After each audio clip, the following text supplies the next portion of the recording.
Hey everyone, DFA here, welcome back to the channel, and yes, my choice for the tier 9 in my series of Forgotten Ships of Blitz is the Mogador. So some of you suggested the Jutland or things like the Kitakaze, and yet they're actually not a bad suggestion, but I mean everybody knows the Jutland is a very good ship and you tend to see quite a lot of Kitakazes in game, but that thing, the Mogador, I can probably count on my hands how many times I've actually met him in battle. I have no idea why, I almost never see that thing, despite it being full of qualities. Let's take a look at it. And here we have it in the stats sheet. Immediately you see that it's a pretty big boat. It's a gunboat, pretty good amount of hit points, pretty big target, pretty poor surface detection, but not the worst at the tier. Certainly on the lower end of things, but still it's manageable. The maneuverability, top speed, what makes that ship so special, a top speed of 42 knots with engine accelerator 3 and the elite bonus that you will choose, you can get it up to 53 knots. 53 knots that allows you to get into positions that the other DDs can only dream of at times of the game, where the only DDs are probably still leaving the base. So it's a very, very good ship for flanking. It's an amazing flanker. It's also got the best range of all the tier 9 destroyers, 10.5 kilometers. Couple that with a pretty decent DPM that you can actually boost with rapid reload 3, and you get a kind of a mobile stealth assassin. It's a very, very good ship to be surprising opponents and to cause chaos in the enemy line and to get away with it. And the torpedoes are actually also built for that. You do not get too many of them, only 5, but you get them. You get 5 per side, so that's 10 in total if you manage to put them in action. And the ship remains reasonably maneuverable and quite fast, so you can actually do that. The torpedo angles are also very, very good. And unfortunately, there are situations that you have to watch for is when you have a CV, because your AA is not going to get you out of trouble, and that's probably the biggest weakness of that thing. You have to be careful and avoid the detection by CVs at all cost. And yeah, let's go back into the gameplay to see that. And yeah, speaking about getting detected by CVs, I activate my engine boost at the beginning of the gameplay and I put myself out of the trajectory of the enemy midways planes, because yeah, that's typically what you want to avoid. You do not want to get detected right away at the beginning of the game. This DD is a flanker through and through. Usually, I mean, you do not go into the caps with that thing. You do not play it like a Jutland, actually, like you would with a Jutland. It's completely the opposite. You want to get into early positions where the enemy is not expecting you, and you want to remain hidden until you decide to start causing chaos and confusion in the enemy team. That's why I'm not shooting torpedoes at that bot cruiser.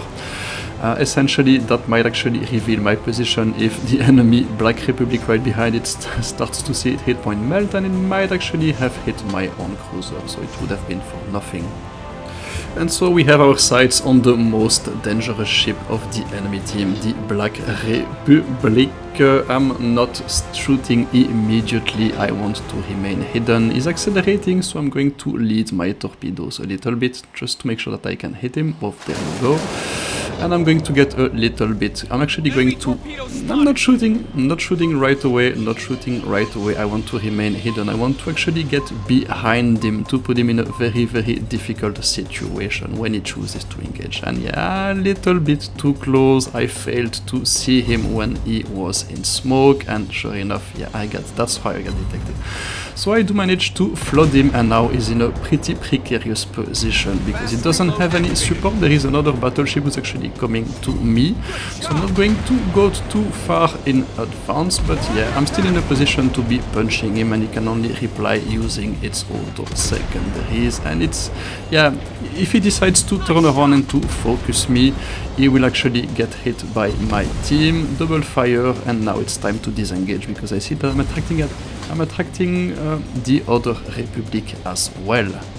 And that's exactly what you want to do with that thing. You want to be playing the rabbit, you want to cause as much chaos and confusion, and then for example here I'm going to give the impression to the other one that I'm going up and I'm going to turn around and actually go down and watch him trying to follow me there, getting hit by a couple of torpedoes in the process, and essentially, yeah, I've removed half of the health of the first Black Republic, and the other one is basically useless and taken out of the game at the moment. And that's exactly how you play these things. You do not go to the center of the map. You really want to get into wide positions where you can use your speed and maneuver.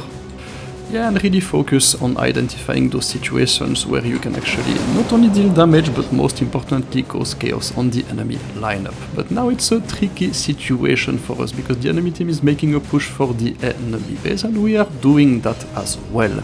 By attracting the enemy Republic there, I'm leaving a lot of room for my cruiser and my destroyer to focus on the enemy midway.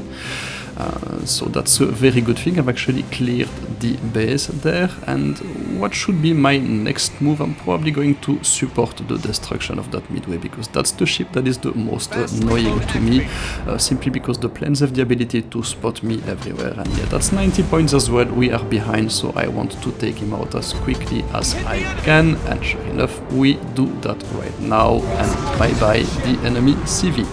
And so we are leading this game again, but yeah, our base is being capped. We are also capping the enemy base. The enemy Republic that was following us has turned around again, so it's probably not really able to do anything at the moment while his turrets are getting into position. We identify another target there, the Sejong. That's actually, yeah, we want to distract him as much as we can.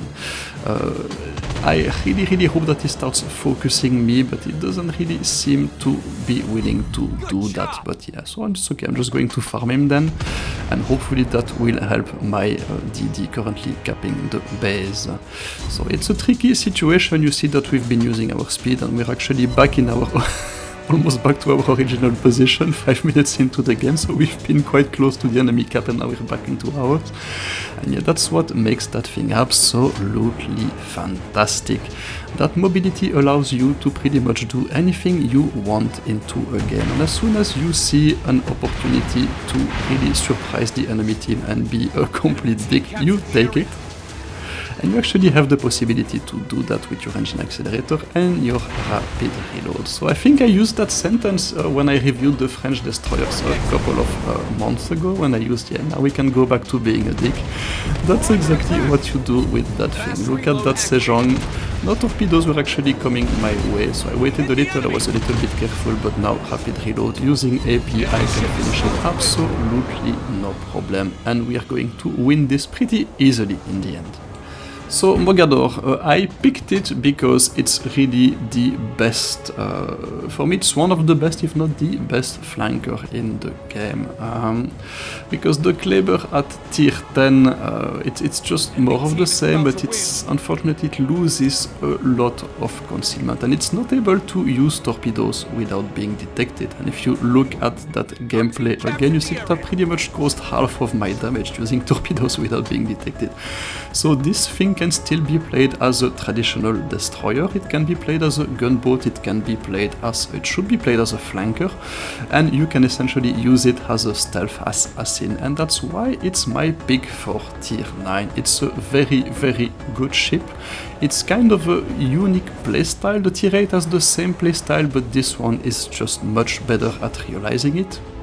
Yeah, the only limitation that I would see is that you kind of require the historical camo to be able to get torpedoes out without being detected, and a legendary commander really helps with it. I'm playing it on my regular account without a legendary commander, and it kind of affects the performance as well, but it's still very good, very playable, and certainly a lot less expensive to get than the Marceau, for example.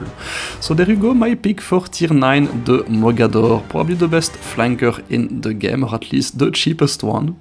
And that's it. Next week I will be closing the series with my choice for the tier 10 Forgotten ship, which a lot of you ended up guessing correctly. It will be an amazing one, so stay tuned. In the meantime, stay safe, take care. That was DFA signing out. Bye bye.